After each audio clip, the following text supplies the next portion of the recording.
Ansiedade, fadiga, cansaço físico e mental são os sintomas da síndrome de burnout. Meu nome é Luana Muniz e sejam bem-vindos a mais um vídeo do Cérebro PC. E no vídeo de hoje estarei falando sobre a síndrome de burnout. Então fique comigo até o final desse vídeo para compreender mais sobre essa síndrome. A história do burnout inicia em 1974.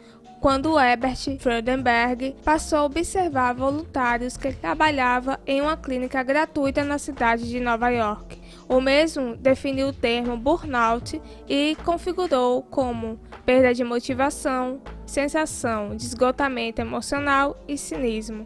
Para compreendermos o burnout, temos que compreender a nossa cultura, ao qual vivenciamos uma era de consumismo e altos padrões econômicos. Os indivíduos se submetem a empregos com altas cargas horárias excessivas, humilhação, cobranças, ambientes de trabalhos punitivos, o que causa comportamento de aversão devido à diminuição dos reforçadores positivos nesses ambientes. Estímulos punitivos causam respostas emocionais, psicossomatização, que é um problema psicológico e neurológico devido ao desequilíbrio do sistema endócrino.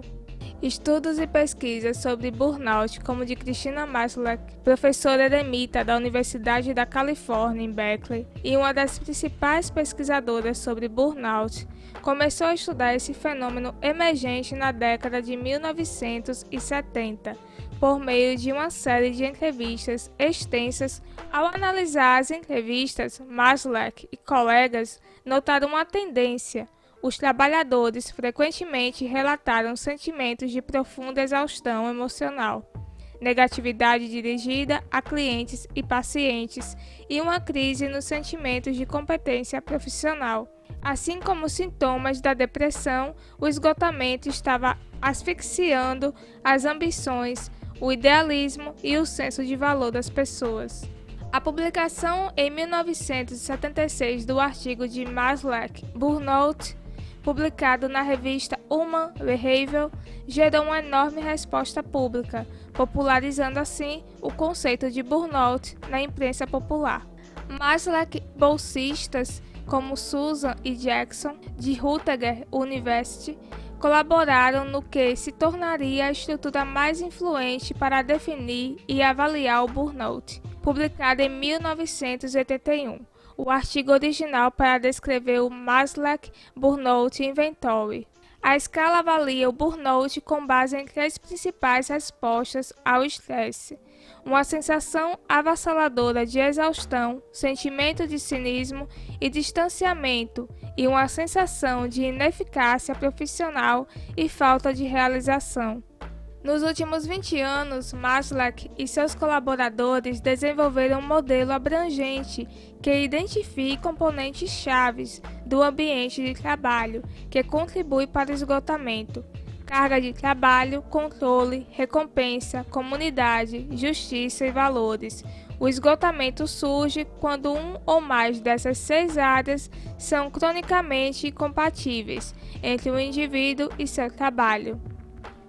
Outro estudo sobre o ciclo vicioso foi da autora Armita Golkar e seus colegas, que recrutaram um grupo de 40 indivíduos com sintomas de burnout, formalmente diagnosticados na Universidade da Suécia. Todos os participantes atribuíram seus sintomas a condições de trabalhos estressantes, envolvendo mais de 60 a 70 horas de trabalho por semana, continuamente durante vários anos. Os pesquisadores também recrutaram um grupo de controle socioeconomicamente compatível, composto por 70 voluntários saudáveis sem histórico de estresse crônico ou outras doenças. Os participantes realizaram 2 sessões de teste, uma tarefa projetada para medir sua capacidade de regular suas emoções negativas e uma para avaliar as conectividades do cérebro usando ressonância magnética funcional em estado de repouso. O resultado dessa pesquisa demonstrou que pessoas com burnout sentem mais dificuldade em modular suas fortes respostas emocionais negativas em comparação com os de controle saudável. Também foi demonstrado diferenças importantes na amígdala. Os dois grupos mostraram diferenças importantes na amígdala, uma estrutura cerebral que é crítica nas reações emocionais, incluindo medo e agressão.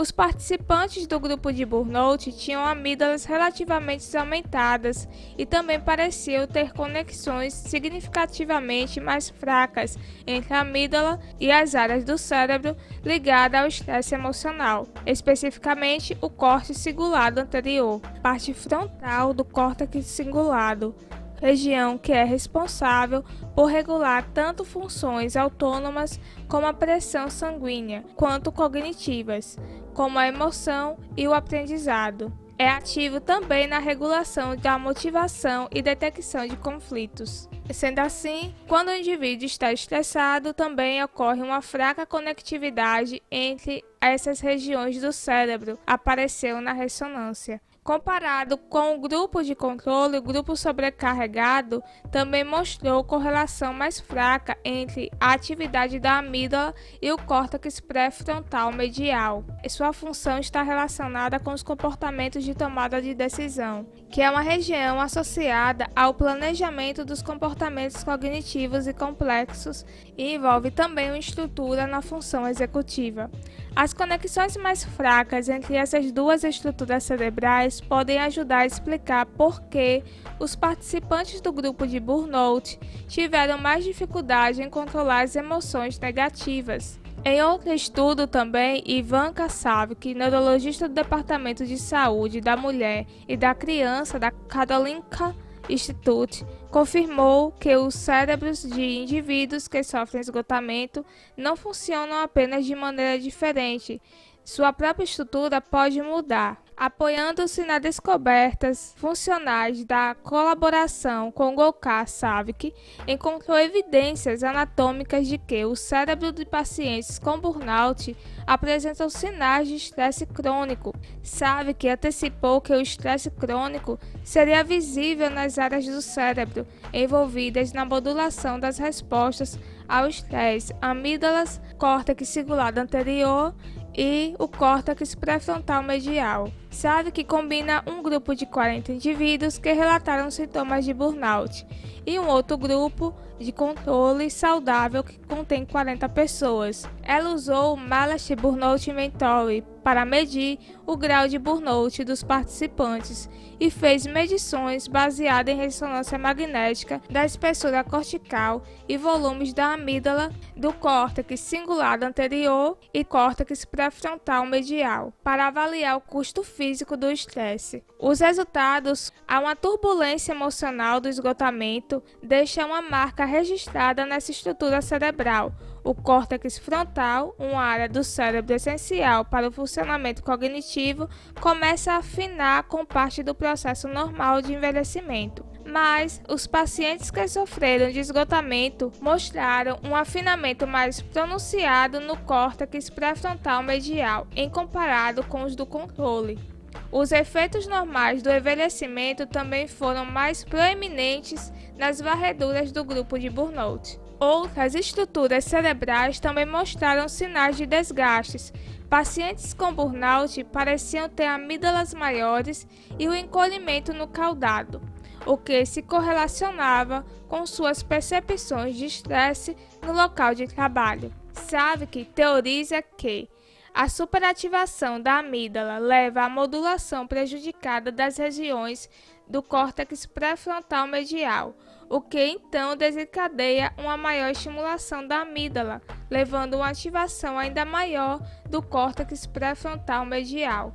À medida que esse ciclo se torna cada vez mais descontrolado ao longo do tempo, a estrutura neural começa a mostrar sinais de desgaste, que leva ao desgauciamento cortical e também à dificuldade de memória, atenção e emoções. Em colaboração com outras equipes de pesquisa de estresse da Karolinska Institute, Savic e colegas concluíram que o estresse ocupacional de longo prazo também estava relacionado a reduções significativas nos volumes da matéria cinzenta do hipocampo, caudado e putamen, estruturas conhecidas por serem suscetíveis a alterações neurotóxicas decorrente da liberação excessiva de glutamato. Com base em estudos e pesquisas ao longo do processo histórico sobre burnout, contribuíram na classificação estatística internacional de doenças e problemas relacionados com a saúde, o que inclui atualmente burnout no CID-10,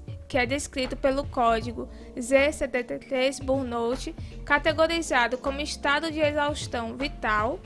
E atualmente, como entrou em vigor agora em 2022, o CID-11, o burnout é uma síndrome conceituada como resultante do estresse crônico no local de trabalho, que não foi gerenciado com sucesso. O burnout é classificado atualmente no CID-11 como uma doença do trabalho. Esse foi mais um vídeo do Cérebro Psi. Se tiverem alguma dúvida, é só entrar em contato pelo nosso Instagram, Cérebro Psi. Então, ficamos por aqui. Curta, compartilha e se puder, se inscreva no nosso canal aqui no YouTube. Nos siga no Instagram.